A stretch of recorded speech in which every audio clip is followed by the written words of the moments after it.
So here's something interesting.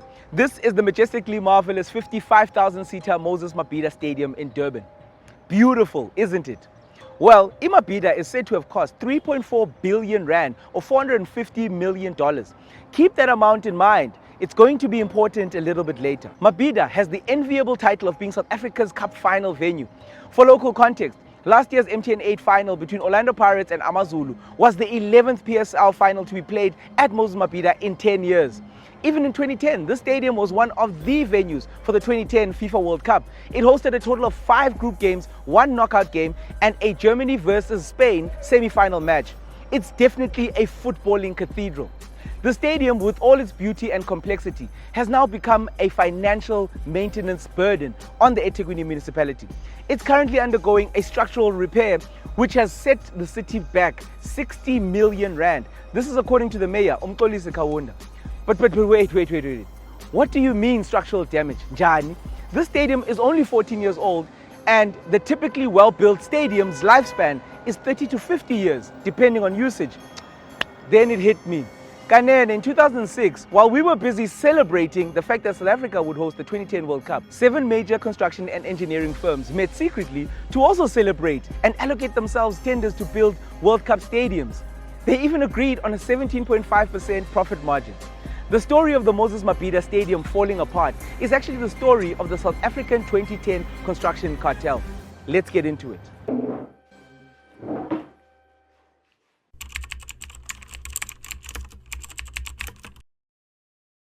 According to the South African Competition Commission, a cartel involves an agreement or clandestine practice between 2 or more competitors to fix prices and or trading conditions in order to divide markets and or engage in collusive tendering. Before we get into who this construction cartel was, you need to firstly understand how much money these guys made. They literally broke the South African government bank. In total, the 2010 World Cup was said to have cost 33 billion rand or $4.3 billion. The cost being rebased for inflation ends up being around $7 billion in today's money. Don't convert this into rands, uzofa. Look, we made money as well. For South Africa's economy, the direct benefit of hosting the tournament is said to have added 0.4% to national economic growth, translating into 38 billion rand that year, as estimated by then Finance Minister Pravin Gordhan. By comparison, the Germany 2006 World Cup total cost was $2 billion less than ours, maybe because they didn't have to build as many stadia. The South African government had planned to construct and renovate 10 stadiums, including a waterfront stadium in Cape Town. The initial planned expenditure for the stadium construction and renovation practically doubled because this cartel was so corrupt. Collusion on these stadium projects was estimated to have added 14 billion rand to the construction costs borne by municipalities like eThekwini. Government also bizaed, a lot in fact. They handed out non-firm pricing for the tenders. Only 40% was an exact cost. The rest could be increased based off vibes. And this allowed the construction cartel to do their thing. And they massively inflated the costs. FNB Stadium had a predicted cost of 2.2 billion rand. Ended up costing 3.7 billion. Nelson Mandela Stadium had a predicted cost of 1.7 billion rand and ended up costing 2.4 billion rand. Moses Mabhida had a predicted cost of 1.6 billion rand and ended up costing 3.4 billion rand. Cape Town is where they really went to town. The stadium was expected to cost only 2.9 billion rand, but it ended up costing 4.5 billion rand plus. Rumors say that the Cape Town stadium cost is likely still rising. I'm obviously joking. Am I? All the stadiums went over budget. I want you to understand this. Now, FIFA also played a hand in this. The Cape Town Waterfront Stadium was the most contentious, as it was insisted upon by FIFA to build it in Greenpoint to make it more appealing for television. A FIFA delegate was quoted as saying, "1 billion television viewers don't want to see shacks and poverty. Neither do we, Mr. FIFA man, neither do we. We believe that the money could have been better spent on low-cost housing that Cape Town so desperately needs instead of overpaying for stadium."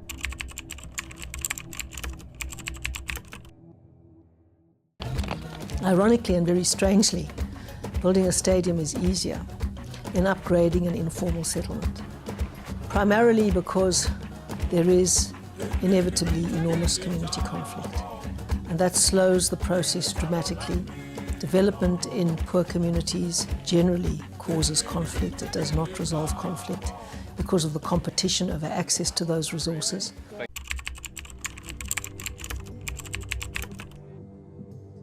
So who were these construction cartel Mgulukud?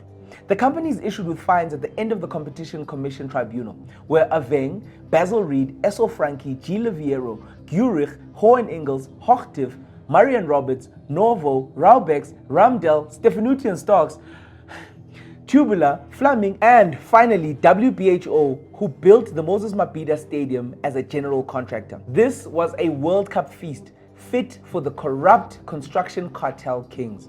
Several companies, including Group 5, Marian Roberts, Stefanutian Stocks, and Aveng, also set up a group called the Western Cape Building Market to share out contracts for 3 major construction projects in the province.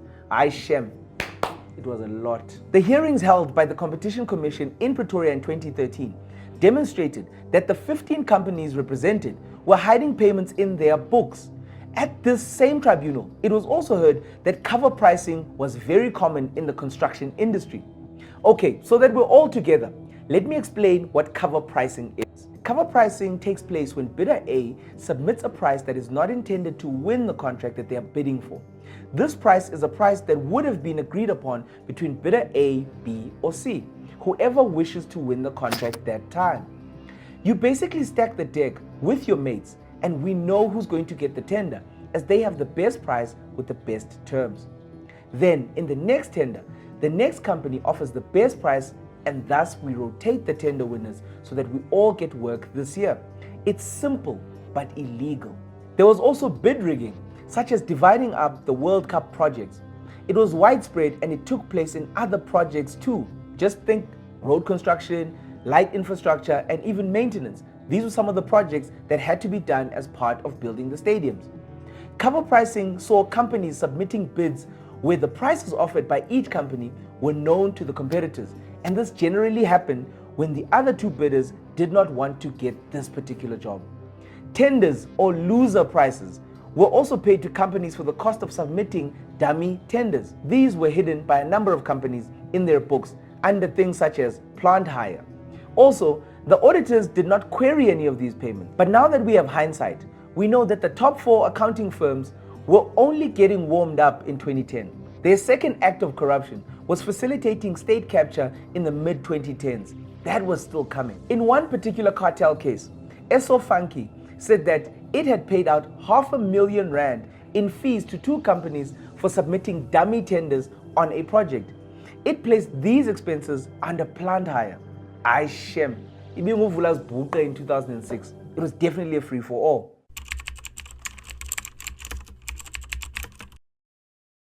Durban's Moses Mabhida Stadium is crumbling, with cracks on the roof, pillars, walls requiring urgent repairs. It's a little bit of a mess. The extent of the decay and structural degradation has forced some tenants to actually move out.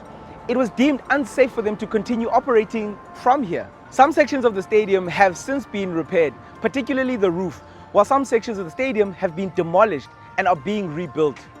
The Moses Mabhida Stadium is set for a multi-million rand upgrade to ensure that the stadium continues to be suitable to host high-quality events that are known and loved around here. Councillors were recently briefed that an amount of 35 million rand has been set aside for the next phase of upgrade work. To date, the total cost of upgrades to Moses Mabhida stands at about 60 million rand, and it's probably more. The Moses Mabhida Stadium was designed and constructed by AOCOM, an American construction and engineering company.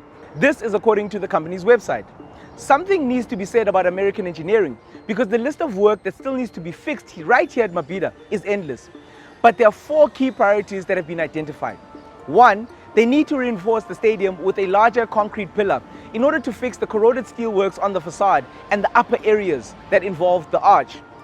2, 7 pillars have already been constructed in critical areas to make this structure qualified to continue with the business of hosting events.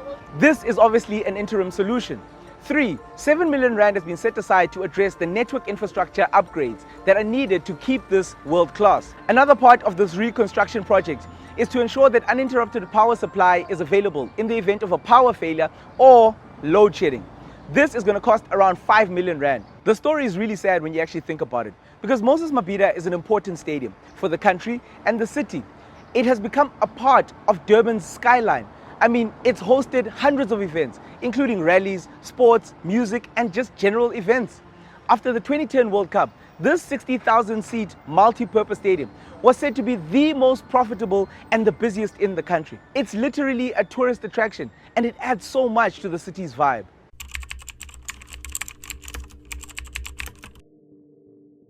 The Competition Commission asked the tribunal to impose an administrative penalty equal to 10% of the turnover of each firm. This was equal to the maximum penalty in terms of the Competition Act. The first tranche of settlements, circa 2014-15, was dominated by Aveng, Marion Roberts, WBHO, and Stefanuti & Stocks. They each incurred a penalty of 300 million rand. Plus, Basil Reed incurred a penalty of 95 million rand. As recently as last year, the contractors responsible for the construction of Cape Town Stadium reached a 136 million rand settlement with the city after having been embroiled in an 8-year legal battle. Cape Town Stadium, built in 32 months by Group 5 and WBHO, was one of the affected stadiums. Although the 15 firms reached a settlement agreement and paid a combined 1.5 billion rand in fines, the city of Cape Town lodged a civil claim to recoup some of the money that it was overcharged. The settlement included a payment of 31.3 million rand by each contractor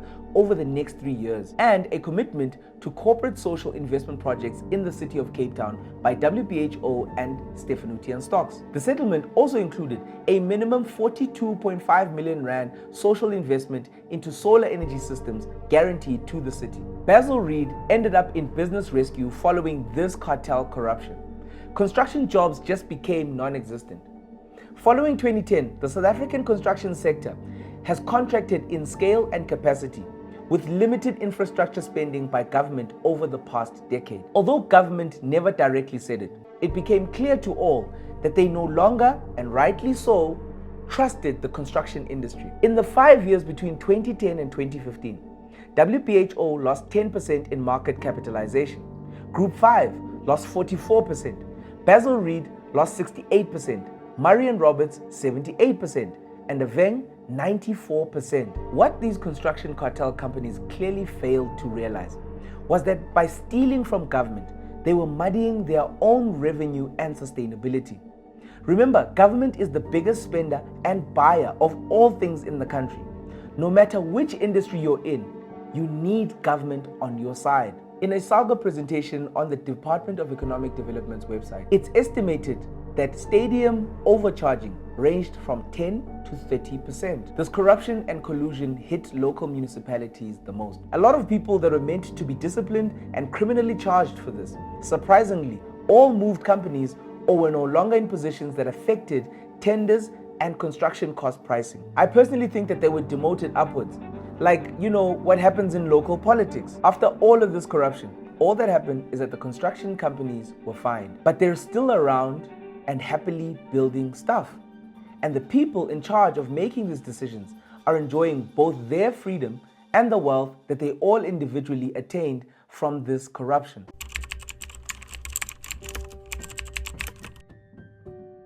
Even right here in Durban, the effects of the construction cartel are still being felt in the coffers of municipal taxpayers. There are even suggestions that the city of Durban will go after the cartel in a civil court to recover costs that they, the city, are still paying for.